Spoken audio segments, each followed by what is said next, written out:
98 елны бу күгәрчен ясын салдым. Кошлар яхшы үрчесен һәм сәламәт булсын өчен, аларның яшәү урыннары да, тукланулары да дөрес булырга тиеш. Бу Илнур Маликов үз хуҗалыгында беренчеләрдән ясаган ояларның берсе. Бу күгәрчен ясында 30 күгәрчен яшәй. Һәм монда чибиләр чыгаралар, ишоктамыннан. Ә менә монысын 2 ел элек төзегән. Аның өчен берничә ай вакыт кирәк булды, ди Илнур Маликов. Россия буенча йөреп, үзе кебек күгәрченнәр асраучылар белән аралашкан, ояның нинди булырга тиешлеген өйрәнгән. Яңа туган кошчыклары да шушы читлектә яши икән. Чибиләрне өйрәтәм өйгә, чтоб привыкли.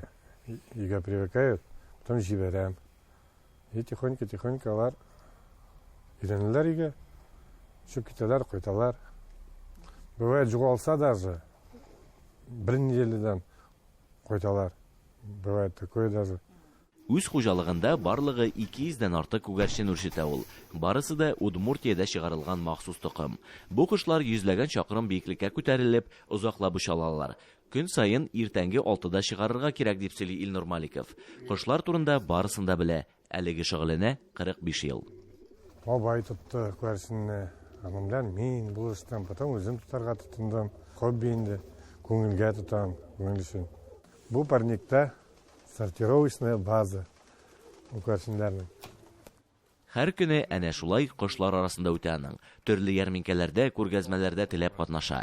Удмуртиядә башка күгәрчен асраучылар белән ныклы элемтәдә тора. Өлкән яшьтә үзем өчен юаныч һәм куаныч таптым, ди ул.